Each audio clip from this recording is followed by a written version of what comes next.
morning, everybody.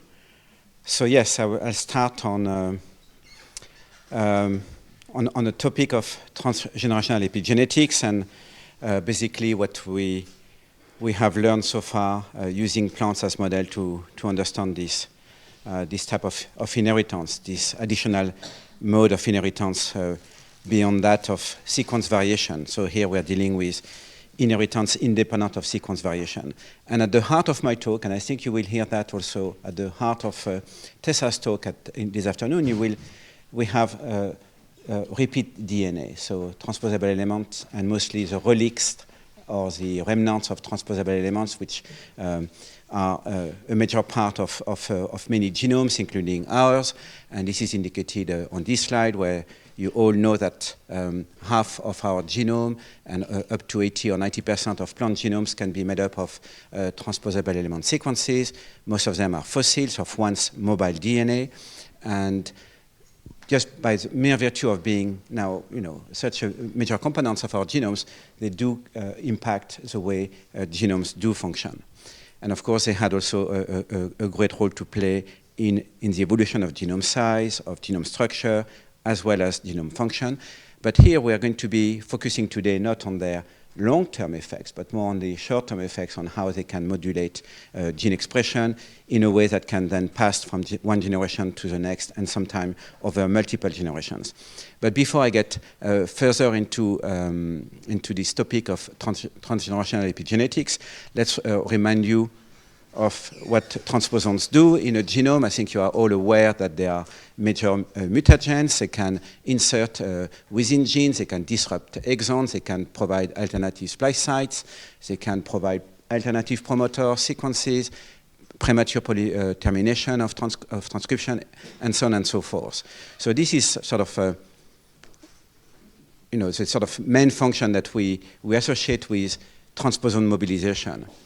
Another mutagenic aspect of transposons has to do not with their mobilization, but just to do with the fact that they are now, in many copies across the genome, so they are now very good substrate for homologous recombination, and this can generate all kind of rearrangements, as you can see here, when you have two inverted repeats. When you have a transposon inserted here and the same transposon inserted in a opposite orientation somewhere downstream or upstream on a piece of chromosome, then you can have, through homologous recombination, inversion of the intervening sequence. You can delete intervening sequences, this time when you have two direct repeats, and so on and so forth. So that's also a major element of genome evolution through restructuring of chromosome segments. So just to give some illustrations of what transposons can do in terms of mutagens. Here I chose, of course, beyond the work of Barbara McClintock, we discovered their existence in corn initially. I chose these two examples because they are sort of emblematic. One is a historical example. So we all were taught at school, how traits get inherited and Mendel's laws of segregation. And Mendel's worked to develop many of his laws of inheritance based on studies in pea of rough peas versus smooth peas. And it just happened that rough peas are actually caused by a transposon inserting within a gene which is involved in starch synthesis in the seed of the pea. And this insertion, which is in an exon, somehow blocks transcription of the gene, and now we have a non-functional gene as a result of transposon insertion. So it's interesting to know that one of the first characters which was used to establish the rules of inheritance was caused by a transposon insertion. And here I chose this example because it's a striking example of how, of course, like most mutations, are deleterious, but here what you can have is transposon insertions, which in this case was adaptive. And basically what it did is that it transformed this pepper moth into this uniformly black moth.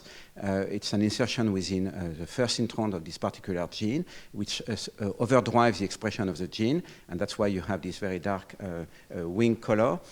And here, this is adaptive because this happened during the Industrial Revolution in the UK, And basically this moth, which was perfectly suited to camouflage against the bark of trees, against bird predators, now became very, very visible as, of course, coal was burning in houses, and progressively the landscape got darker and darker, covered in soot from coal smoke. And so the only way you could survive as a species was getting darker too, and that's exactly what happened in this particular variant. So it's a spontaneous mutation, which now made the moth totally camouflage again against predator birds. So here you have a beautiful example of a transposons bringing in an adaptive mutation. Now, this is all well, but as I said, transposons are mostly deleterious when they're mobilized, and of course, for genomes to persist, this transposon mobilization has to be kept in check. And there are two essential mechanisms which are distributed differently across eukaryotes to keep transposons in check, and one of which is RNAi, RNA interference, and all the derivatives of RNA interference, like the pi-RNA pathway in mammals and in many animals. And in plants, and as well as in mammals, we have also DNA methylation. So these are the sort of two major epigenetic mechanisms which are there to keep transposons in check and transcriptionally silenced, or at least non-able to get mobilized. But because these transposons now are the prime targets of DNA methylation and other epigenetic mechanisms, this may have consequences, of course, on the genes which are flanking them when they insert near genes. And this is a beautiful illustration now in tomato of what can happen because of this targeting of transposons by the epigenetic silencing machinery. What you have here is a classical tomato, which is with a normal fruit, a ripe fruit, which is red, of course, as you all know. Not all tomatoes are red, but this one is definitely red. And so this is a structure of a gene, upstream of which you find a transposon insertion. And sure enough, like in over most repeat sequences in plant genomes, this transposon sequence is heavily methylated. This is indicated by these black lollipops here. But somehow the gene is unaffected by this methylation of this repeat sequence upstream of the gene. So the promoter of the gene is unmethylated, and the gene is perfectly transcribed, and this gene has to do with fruit ripening. But now a spontaneous mutant was described about 50 years ago called colorless non-ripening, CNR. And this mutant, which breeds through, so basically it follows Mendelian's laws of segregation. It's a recessive mutation, which will segregate in the F2 1/4, 3/4 in terms of phenotypes. When people wanted to find a molecular basis of this mutant allele, they were shocked to realize that it was exactly the same sequence as in the wild type. So here you have a mutant allele, and here you have the same allele, and yet you have a mutant phenotype. So you have one allele, but with two different states, active and inactive. And it happens that, of course, you had to look beyond the DNA sequence to try to find this explanation for this particular behavior of the allele in a CNR mutant background compared to the wild type. And what they found is that now what happened is that DNA methylation was clearly spreading from the transposon into the promoter sequence of the gene. And this is spreading somehow that is associated with silencing of the gene. And what is striking here is that once this event happened, and it happened once, it's a spontaneous mutation. We don't know how it originated initially, but once it happened now, this state can be stably transmitted across multiple generations in its own right, without a need for any sequence change to maintain this particular state. So this is what we are talking about when we talk about what we mean when we talk about transgenerational epigenetics. Is a change of epiallelic states. So we have one allele, but you have two different epialleles. We could call it wild-type epiallele, and here we have an epimutant epiallele. And this epimutant epiallele, this epimutation, can then be transmitted independently in its own right over multiple generations. And indeed, we have found to this day no single revertant of CNR. So it's extremely stable epimutation. This may be an extreme case of transgenerational inheritance, But nonetheless, it shows that you can have now these kind of epiallelic epimutations that can be transmitted for tens, if not hundreds of generations, with not a single reversion event. And yet, if you look carefully, and people have done that now multiple times, you find sometimes in CNR plants of some fruit which shows partial reversion of the phenotype. So here, this is a beautiful example here, where clearly what happened is early during fruit development, a single cell at the tip of this clone of red color, a single cell reverted from this state to this state. So now you have this epi-reversion. And all the daughter cells that come from these cells as the fruit develops, now all these daughter cells now have maintained this wild-type epiallelic state. So you revert it to the wild type, and now all the progeny of this particular cell maintain this new epiallelic state, the wild-type state. But this is somatic reversion. So here we have a situation, for those of you who, of course, know epigenetics in a more classical context, which is the context of development, especially in mammals, where you have stability of epigenetic states during somatic life and reversion in the germline. Here we have just the opposite. We have this somatic instability. It's not that unstable, but you can find this kind of revertant sectors in about 1 in 1,000 fruit. We have somatic instability, and we have perfect meiotic stability. So you have no reprogramming at all here. And this is what is so striking. So as I said, so this is a spontaneous epimutation. We don't know much about it, except that what is key is the presence of this repeat sequence next to the gene. We have a more recent example, which gives us, in plants, which gives us now this time information on how you can generate epimutations. So this is now in oil palm, and this is an epimutation that was discovered because of the vexing problem of when you clone oil palms, and this is how oil palms are being propagated right now, and this is why you can eat Nutella. So you have to stop eating Nutella, because this is what creates a deforestation of forests in Indonesia and Malaysia. So when you propagate oil palm, you do it through in vitro cultures, and it's very, very inefficient, because about 10% of your clones will now produce plants that will be incapable of producing any fruit. So basically, when you make a new plantation of oil palms, 10% of the surface that you are going to use is wasted, because the palm trees will not produce any fruit. So people wanted really to understand the basis of this particular mutation. And 10% rate of mutation is way beyond what we know about DNA sequence mutation, so it had to be epigenetics. And sure enough, what people found, again, very similar to CNR, a transposon sequence being the cause of this particular change from a wild-type state to this mutant state.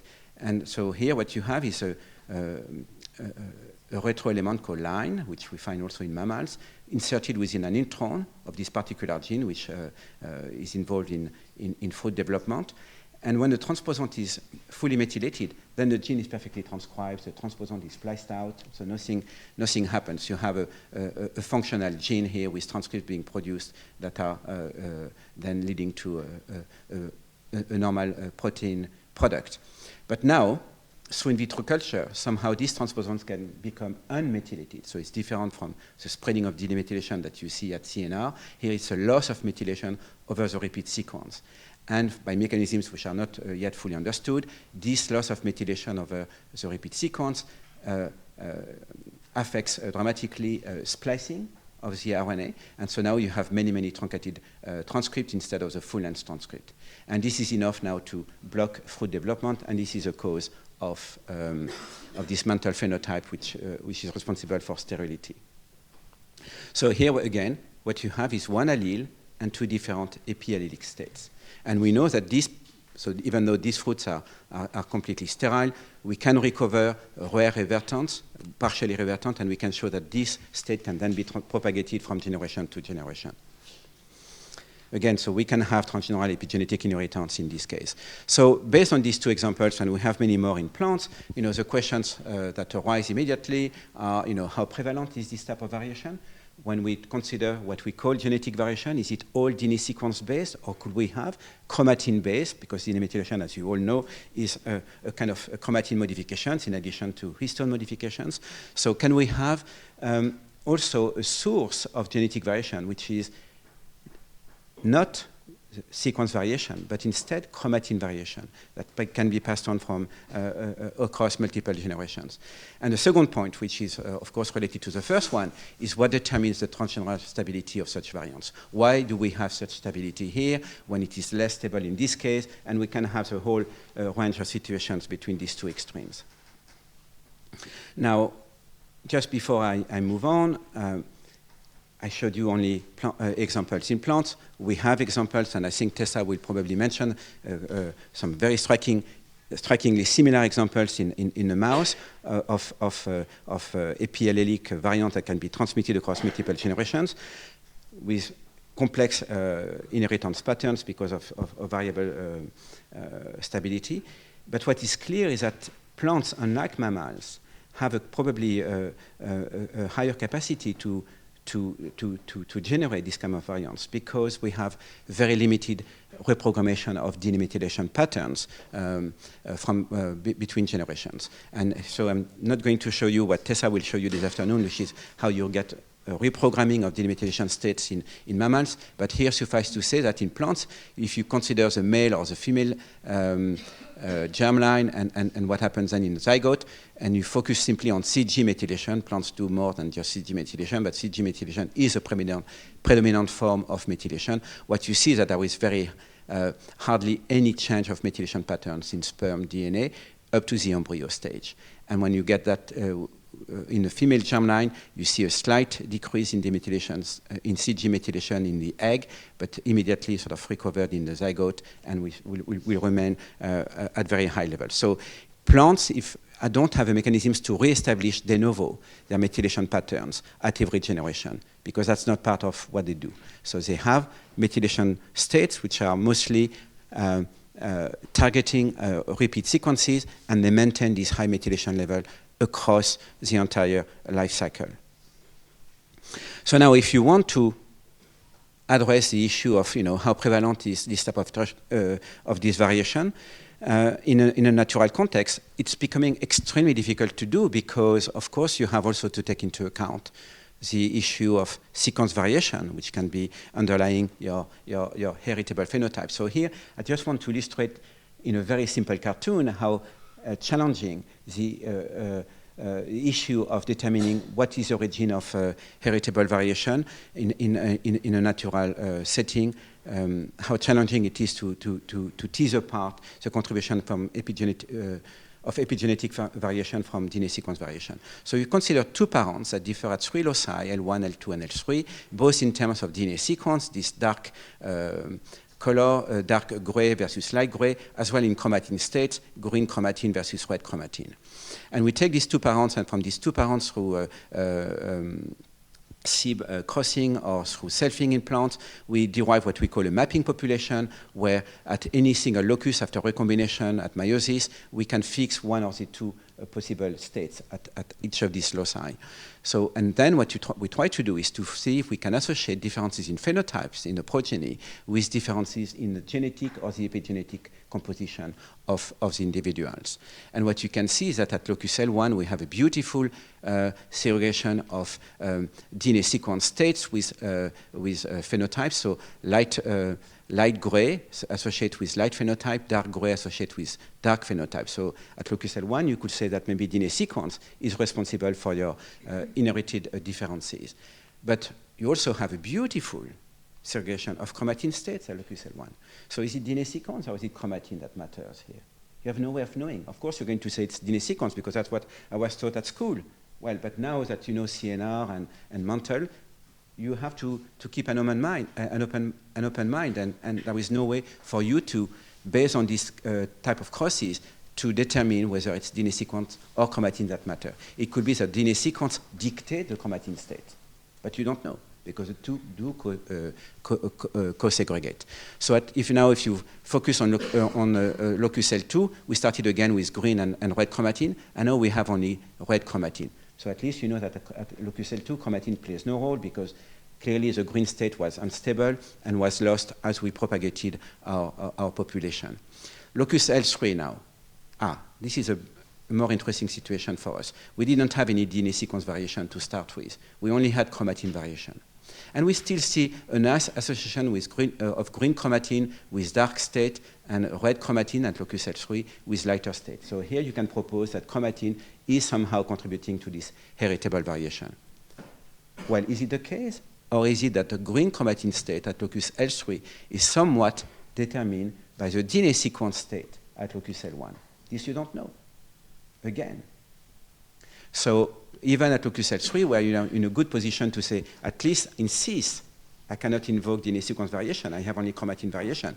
It could be that this chromatin variation is in fact dictated by a locus in trans, by DNA sequence variation. So you have no way of finding out what is the respective contribution of sequence variation and chromatin variation in this context. So the only way to do it is to erase DNA sequence variation. Of course, it is an extreme situation that you will not encounter in nature, unless in very specific circumstances, but you can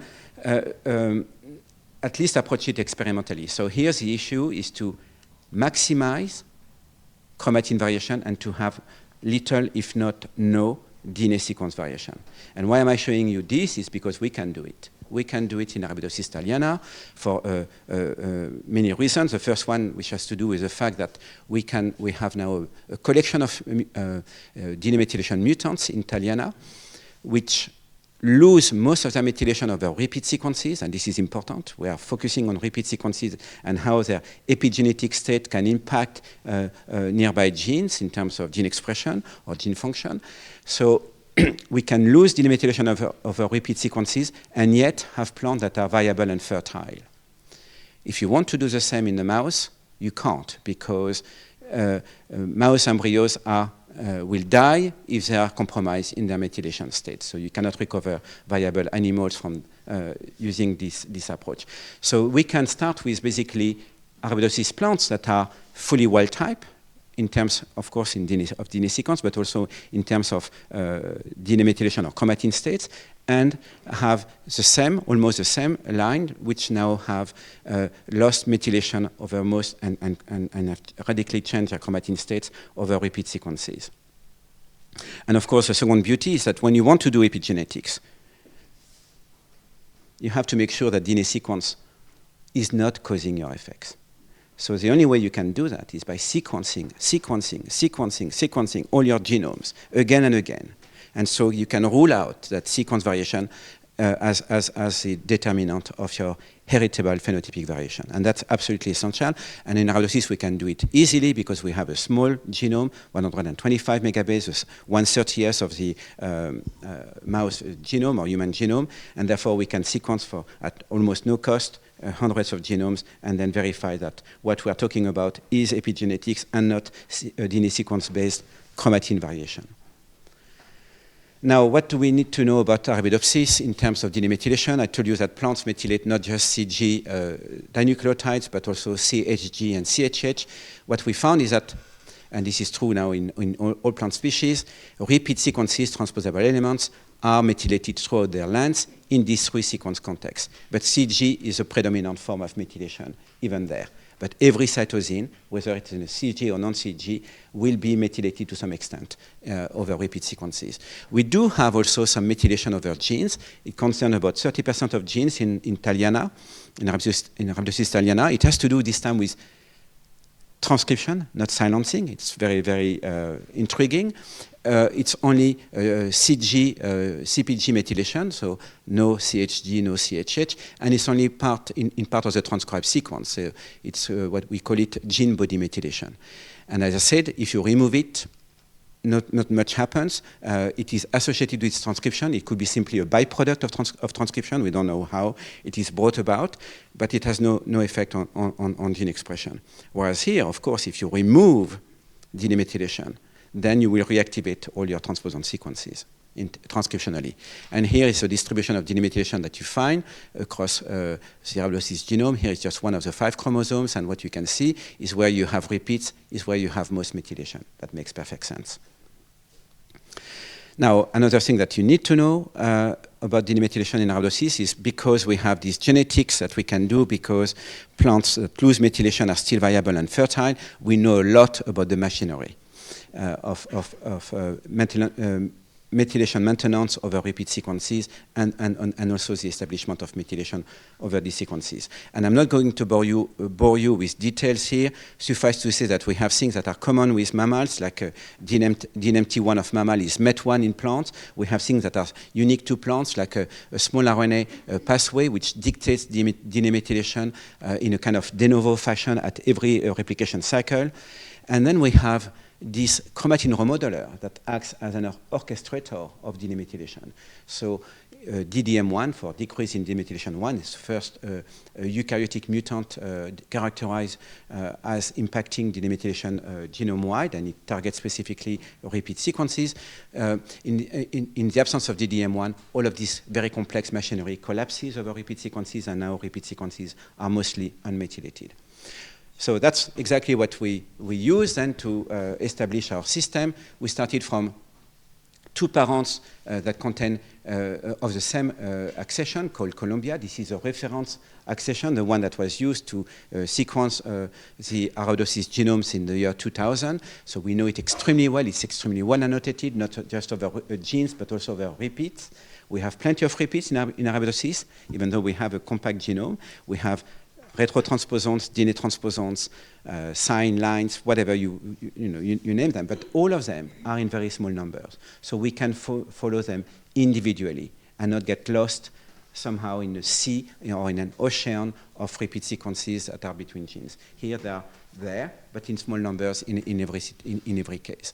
So we have this reference accession, Columbia, wild type, and here we have the one with the DD1 mutation. And as a result, of course, most repeat sequences now are with much reduced DNA methylation. And when I say DNA methylation, is now you understand with DDM1 being a chromatin remodeler, is not just DNA methylation, is all the chromatin that is over repeat sequences, which is drastically affected in this mutant background. And of course, because we now play somehow with these key silencing mechanisms over repeat sequences, we have transposons that get transcribed, and some of them now can be mobilized. So whether we like it or not, we may have some transposon mobilization in a DDM1 mutant background compared to the wild type. So we will generate some sequence variation, perhaps, as a result of transposition. But our idea was that this should be minimal compared to the amount of epigenetic variation that we have created by removing DNA methylation over all the repeats across the genome. So we minimize as much as we could DNA sequence variation, and we maximize as much as we could epigenetic differences at the level of repeat sequences.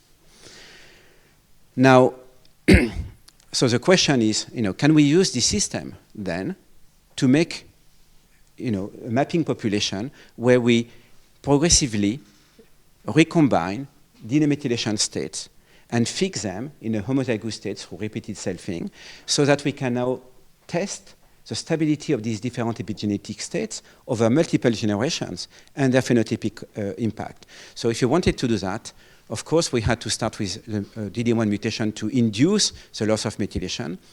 But when we got the F1, we immediately backcrossed it to the wild type, so that in the F2, we could recover the 50% of individuals which are now homozygous wild type at the DDM1 locus. And this is essential for us. Now we are in a genetic background which is completely wild type for DNA methylation. Okay? But we introduce differences of methylation states here. So if these differences have in themselves the properties to be heritable, then we should recover them here, and they should be maintained even in a wild type methylation background. In terms of methylation machinery. So we started with about 3,000 differences of methylation state between the 2 parents, and these are, of course, the most obvious differences in methylation state that we could find. There are Most of them are associated with transposable element sequences. We call them DMRs for differentially methylated regions. So we had about 3,000 of these between the two parents, and the question that we ask is, how many do we recover here? How many of these DMRs do we recover here? And if we recover them, do we still recover them in the expected ratios according to Mendel's laws, which is there should be at any given locus, a DMR should be in 25% of the lines in a DDM1 derived state, and in 75% of the of the lines, it should be in a wild type state because we backcrossed our F1 to a wild type. So now, at any given position, if anything is inherited stably, we should have this 25%, 75% segregation ratio. And to summarize a very long study, what we obtained out of this analysis was a set of about one-third of DMRs, which were indeed inherited in a very stable manner. So they followed Mendel's inheritance law. So basically, they were heavily methylated in wild type, just like the remaining DMRs. They lose DNA methylation in a mutant background when we remove the DDM1, and somehow even when we restore the DNA methylation machinery by reintroducing the wild type function of DDM1 through our backcrossing scheme, now they cannot regain DNA methylation. So these sequences now have this capacity to exist in two states, fully methylated, fully unmethylated, and these two states can surrogate independently of each other, just like a mutation will from a wild type allele. So we have created about 1,000 epimutant allele at in this population. And from there, we realized that we had a continuum of situation up to the point where some DMRs were never recovered in the unmethylated state. So clearly they had a capacity to reacquire DNA methylation in a very efficient manner because out of over 100 or 200 epireals that we analyzed, we never found them in the methylated state after 8 generations of propagation in the unmethylated state. And so this is already telling you that when you are talking about transgenerational epigenetics, then you have to consider a whole range of stabilities. The spectrum is continuous, is from fully stable to fully unstable. And everything can exist in between. So it's very different, of course, from DNA sequence variation, which, you exist in the A or the C or the T or the G state. You don't exist in between states. Here you can exist between these two extreme states. Now, we also immediately wanted to understand why do we have this difference of behavior. These sequences are heavily methylated in the wild type, like this one. Yet this one, can lose methylation in a very stable manner, whereas these ones will revert to their wild type pattern very efficiently. And it has all to do with this RNAi machinery that I mentioned to you, which is there to constantly instruct DNA methylation. So the difference of behavior, the difference of stabilities between epi alleles can be related to the amount of small RNAs that target these sequences continuously, even in a DD1 mutant background. And it is because these sequences are constantly instructed to be methylated, even in a DD1 mutant background, that when you restore the full machinery of methylation, then they can reacquire DNA methylation. What was also striking is that this reversion that we observed did not take place in just one go. We realized that sequences that will revert because of this RDDM pathway, this RNA-directed DNA methylation machinery, recovered full methylation in a stepwise manner through multiple crosses, through multiple reproduction cycles. And that makes perfect sense because we know that this RDDM pathway is most active at the time of reproduction. And it just indicates that basically instruction to methylate sequences is not strong enough in itself in one generation to reestablish wild-type methylation patterns. So you build up from one generation to the next into your previous patterns. And this is now something that we observe at the level of whole DMR, so differentially methylated regions, and we wanted to understand, what does it mean in terms of single nucleotide methylation patterns. So we turned to whole genome bisulfite sequencing, and I'm not going to spend much time on this, but just to tell you that we found also a very interesting observation, is that when you see reversion, which is progressive over multiple generations. Progressivity has to do with CG dinucleotide, which is very strange because if you look at a plant, typically a CG is either not methylated or methylated in at least 80% or 90% of the cells. And now we have CG methylation levels which are intermediate, 20, 30, 40%. And this has to do with the fact that these CGs reside within the nucleosome. And we know that the nucleosome is a very, very poor substrate for DNA methylation. So it sort of blocks the access to the methyltransferase, whereas linker DNA is much more accessible, and their methylation level at CGs are almost wild type already in the first generation. So this has very interesting implications in terms of the mechanisms and the when and how methylation is reestablished during plant development. But I have no time to get in there. So let's instead focus back onto the stable DMR, the one that segregate at the population level according to Mendel's laws, and now we can use them to do genetics. And here is what we had to do first is to consider all of these stable DMRs, and here I'm showing just one chromosome for one particular line that we propagated, epiril 98, epiril for epigenetic recombinant inbred line, because what we did recombine was just epigenetic states. There was nothing else to recombine. Sequence states were the same, Columbia, but we could recombine, of course, methylation states between the two parents. So what we found is that all the stable DMRs at the beginning of this chromosome in these epirils are clearly fully methylated, so they must be deriving from the wild-type parent, and suddenly we have a sharp transition where now the rest of the stable DMRs are in the hypomethylated state, so that must have been a crossover that occurred in the F1 or the back cross, and which now combine this wild-type origin with this DDM1 origin in terms of chromosome intervals. So we did that for over 100 epirils over the 5 chromosomes, and every time you have that, you have mapped a crossover. And when you have mapped crossovers, you can do genetics, you can derive genetic maps, and here what you see is the first genetic map ever produced with no DNA sequence variation. It's pure chromatin variation, and yet it's genetics. And what was striking is that this map is very similar to a map that you will establish if you had started with 2 accessions that differ in their demethylation states as well as in their DNA sequence states. Again, this has profound implications as to where and how recombination takes place during meiosis, but I have no time to get into there, but I'd be happy to discuss that later if you want. Now, what we wanted to do based on these genetic properties is to look at what will be the phenotypic consequences of these variants that can be stably inherited. So we turned to quantitative traits, and we choose many of them. Plant height, flowering time, root length, when we did experiments in a greenhouse, in growth chambers, as well in the open fields.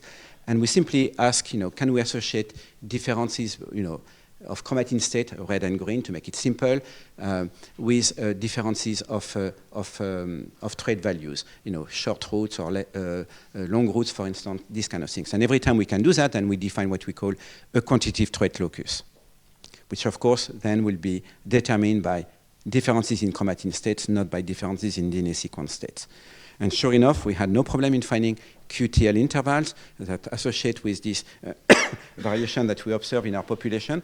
So we are in a position now to say that, yes, this genetic variation, it is genetic variation, but which is determined by differences in epigenetic states. This genetic variation is not different in its consequences than the one that you could have based on DNA sequence variation. Now, the difficulty is to get from these intervals into the causal DMR, the causal variant that is responsible for changes of phenotypic value.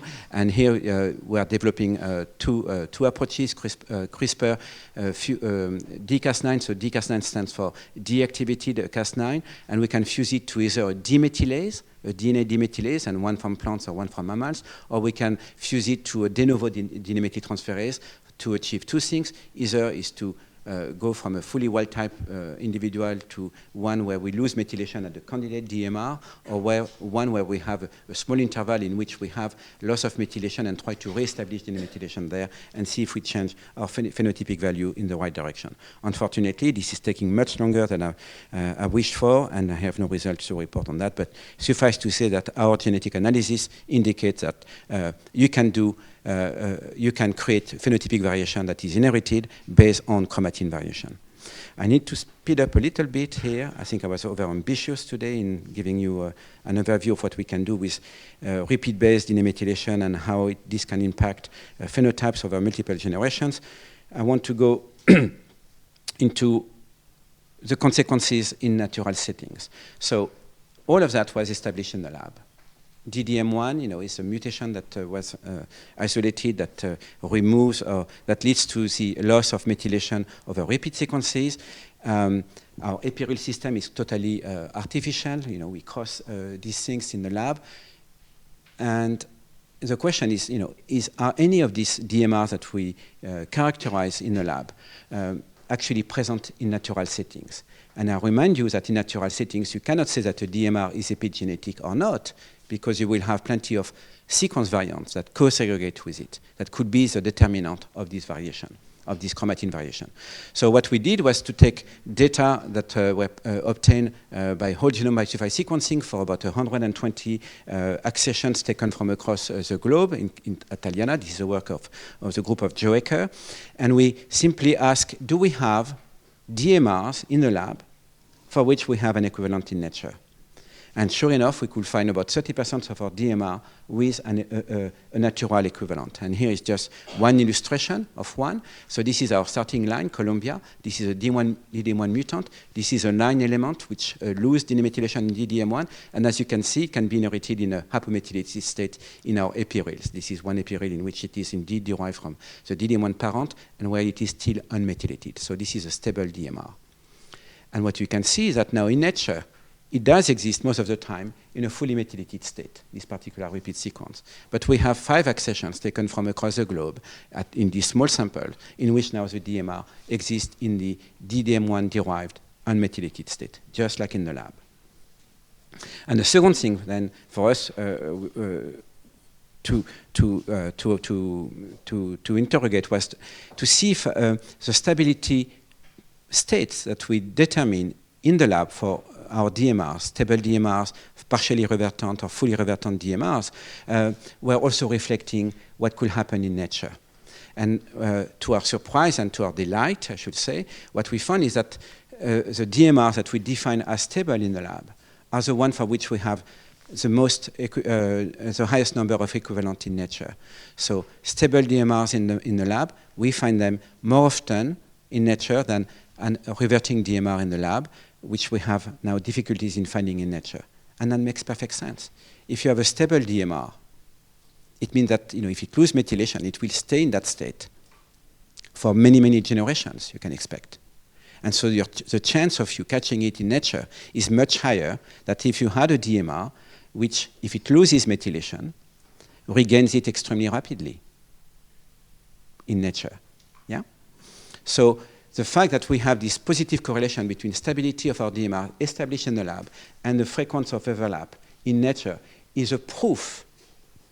I mean, of course, it's not a formal proof, but it is at least a logical proof that the properties of DMRs in nature are still determined mostly by themselves, not by the sequence variant that segregate in cis or in trans elsewhere in the genome, and which also, of course, can contribute to their slightly different properties. They are still mostly determined by their own intrinsic properties, not the ones that are imposed by modifier elsewhere in the genome. So this is, to us, the demonstration that DMRs of a true epigenetic nature do exist also in natural settings. They don't exist in nature because there are mutations that cause them. They exist because they have this intrinsic ability to exist in either in the methylated or the unmethylated state. And of course, all of this is based on one strain that we use, Columbia, as a reference strain, so we can only look at repeat sequences that are present in also in other strains, but that were first characterized in Columbia, but which means that because transposons differ between accessions, that we should have also polymorphism in terms of the capacity to be epimutant between accessions. And this is just to illustrate that. So this is a work from another group, which this time described there was no epimutational potential in Colombia, the strain that we use in the lab, because there was no repeat here. But now if you go to two other strains in nature, this one and this one, now you see that there is a repeat sequence upstream of this particular gene, and it has, of course, an impact on phenotypes. But it exists now in these two strains in different epigenetic states. So you will have potential for DMRs in different backgrounds, which has to do with the presence or absence of transposons. Which brings us to the last point, which is then if you want to really appreciate the potential for epimutability of a given genome, it is a genotype-specific property. So you have to collect many genomes and therefore many different transposition landscape for you to appreciate the full potential for epigenetic variation that may pass on, that may be transmitted from across multiple generations. So again, I'm going to skip all of that. So that's what we did, was to look at transposons and where do they reside in different accessions, and therefore what are the potential for epimutations in different accessions, which may differ because of these differences in the presence or absence of Ts. And just to summarize what I've shown you today, first is that it's very, very easy for us to induce T-associated allelic variation experimentally using this trick of a mutant in demethylation machinery. And then what we realize is that when you do that, we generate a whole range of different stabilities, which have to do with the mechanisms by which these particular repeat sequences are targeted by this RDDM pathway. And this variation contributes to quantitative trait variation. This is a QTL mapping that I showed you. I showed you, and this is to us extremely important, that what we have induced in the lab has its exact equivalent in natural settings. So it's not something that is artificially induced in the lab. It can reflect what happens in nature. But now, of course, the question that remains is, we have this variation in nature. How much does it contribute to the phenotypic variation that we do see in nature? And that's a more tricky aspect of the work that we haven't yet fully addressed. We believe that the contribution of this kind of transgeneral epigenetics is sort of minimal compared to the one that you can get with DNA sequence variation. But in a given setting, it could actually provide plants with a mean to explore a phenotypic landscape, which they will not have the ability to explore just through new mutations. So here, with no mutation involved, you can go beyond your sort of standard phenotype and start to explore different phenotypic states, which could be then transmitted for multiple generations. And here's just to encapsulate all of what I told you into a very simple model. What we build, I hope you realize that for you to have epimutability, you first have to have transposon sequences. So you have to have repeats next to your gene of interest. If you don't have that, then you don't have anything. So epimutability is not a locus property. Is not a property of a locus. It's a property of a given allele within a locus. Okay, and oops. And once you have that, then you have the first stage, which is, so you can imagine that your transposons start in an unmethylated state, active state, and then you have to get the silencing of the transposon, which is a default state. So this is your first epigenetic switch somehow. Sorry, I'm pressing the wrong buttons. So this is the first epigenetic switch. And once you are here, then you may have the CNR situation that I described, where you have the spreading of the demethylation into the promoter. So now you can have this kind of epigenetic variation. Or you can have what I described to you with mantle, so loss of methylation induced by the environment, in vitro culture in this case. And so all around this, we have the issue of, what is the role of the environment in generating any of these variation? And what we know already is that at this level of transposon insertion, we already have a role of the environment. We know that many transposons are sensitive to the environment, and not only are they sensitive to the environment, but some of them do end up close to genes which themselves respond to the environment. So here we have a very sophisticated loop of integration, preferential integration, dictated by the environment in genes that somehow respond to this environment. And then you could have epigenetics as adding a second layer of sophistication to the systems of semi-targeted, semi-directed mutagenesis. Okay.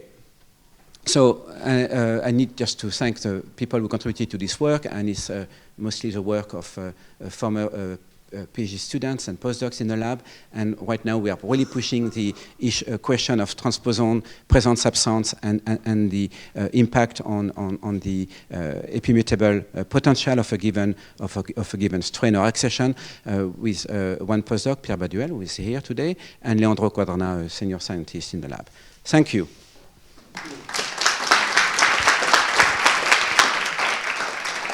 Thank you. I was wondering for the classical M5C modification on DNA, you say that the inside gene modification, the core of the body, the inside body genes, I don't remember, have no effect on the regulation, on these mechanisms. And I don't really, I mean, I don't know. Well, Can you explain a bit? It's just a fact. So we do have this gene body methylation, and to this day we have no function assigned to it. So I think the simple explanation, or not explanation, but the simple answer to give at this stage is that it's a byproduct of transcription. We know it because it does not concern all the genes, but genes which we call moderately expressed, sort of constitutive genes moderately expressed. So it's a certain type of genes which, through transcription, bring in the demethylation machinery as a consequence. And you remove this methylation, and we have ways of removing it. The gene is perfectly transcribed as well. So this could have subtle impact on gene expression, but to this day we have nothing very, very striking to say about that. Okay, and one little more question, sorry. About, I don't know if in plants it exists or not, the M6A DNA methylation, is it? Not in the nuclear DNA, no. Okay, thank you. Among the does it work? Yeah. Among the natural DMRs that you see, in both methylated or unmethylated states in different accessions, do you find that there is a correlation between the fraction of accessions where the associated TE is unmethylated, for instance, with the presumed age of insertion of that? So that's something we definitely want to look at. We haven't done this in this work, and we don't want just to focus on Columbia. So we're trying to gather right now T presence absence across over 1,000 genomes. This is the work of Pierre Baduel. And once we have that, we first have the frequency of the T containing allele to consider, because that's the only one that matters. You know, you have to have a genotype, the one with a T, and then you ask a question of variation, epigenetic variation. So we are not yet at this stage, but that's exactly what we want to do. Do we see more epigenetic variation? I will call it, I don't know if it's an appropriate term, we have this debate in the lab. You know, do we see more epigenetic variation of this kind? So you have a transposon that just got inserted, and then we know that there is this, selection pressure to get to the silent state for the transposon, or do we see more of this kind of variation, epigenetic variation, which could correspond to older transposons that have been now sitting there in the genome for much longer? This is not clear right now. So my question is, do you see any associations between these TEs, natural TE variations, and locations, the geographic location and climate? So, okay, again, we haven't got there yet. What we have done is simply realize that a study, and this is the work of Leandro Quadrana in the lab, study these presence-absence transposons and the quantity of transposition that we can monitor in natural settings. And what we find is that some transposons are extremely sensitive to the environment. And here's a beautiful example. This is a retroelement called Atecopia 78, which jumps which is more mobile the wider the range of temperatures is between the winter and the summer. So if you have extreme temperature differences, then you have a very high number of insertions. And we can reproduce that in the lab, get this transposon move, and of course this will then create also interesting epigenetic properties, because this transposon, when it gets hot, lose methylation, and the places where it resides now can have different epigenetic states, so this can have different consequences on the genes in which it resides in terms of their expression. It was about the reversion of this DMR. So when you took the case of the tomato at the beginning, yeah. So you said it was extremely stable, yeah. except in somatic tissues, and I guess maybe environmental factors may trigger the reversion. But in the same time as in your experimental setting, you have meiotic reversion. Yeah. Otherwise, you wouldn't be able to generate them. So well, so CNR is just one example, yeah. And it's and we know of it because breeders used it because it was very stable. You see what I mean? So what our work has revealed, this epireal experimental setup, is the range of possibilities, and clearly there is everything between extremely stable states and very, very unstable and labile states. And actually, even our stable states, what we discovered by looking more carefully at individual lines, they are stable at the population level. They segregate according to Mendelian ratios, but these are ratios, 75%, 25%, so you have error confidence level in this.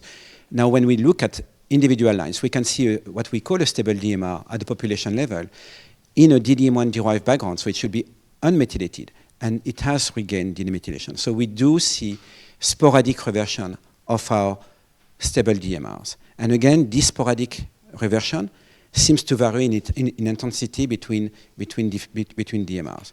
So we will have some stable DMRs that will be probably as stable as CNR, and other stable DMRs. The genetics we do is just 8 generations. So we can push our lines to another 10, 15 generations, and maybe some of these DMRs now will start to show higher frequency of reversion, perhaps. And then that comes, sorry, I will finish, about this, the ones that were intermediate between stable and unstable. It's just because they haven't reached equilibrium yet, I guess. They will. No, it's because they are, you can see it here, is because they are targeted moderately by this RDDM pathway. So here, this is the amount of small RNAs that we can associate with different DMRs. And the stable DMRs have the lowest amount of small RNAs associated with. The stable DMRs are, sorry, these are the stable. So reverting, fully penetrant reverting DMRs have the highest amount of small RNAs. And what is in between, has this. But if you were to wait more generations, I guess it will become stably methylated. Of course, yeah. They will. So another way of saying it is that maybe, and then we can stop, is that in the absence of selection, even with our stable DMRs, for which we now start to see sporadic reversion, if we come back in 1,000 generations, it will all be green, probably. So you can do genetics, and this is genetics that matters for human health or whatever as well, perhaps. But it's finite in time. So maybe CNR is exceptional in being so stable. But so my prediction is that if we, and we are not going to do it because it's so bloody expensive to propagate these things and it takes time, but if we come back in 1,000 generations with no selection, most of this picture will be now erased and it will be replaced just by green. Yeah. Okay, thank you again, Vincent.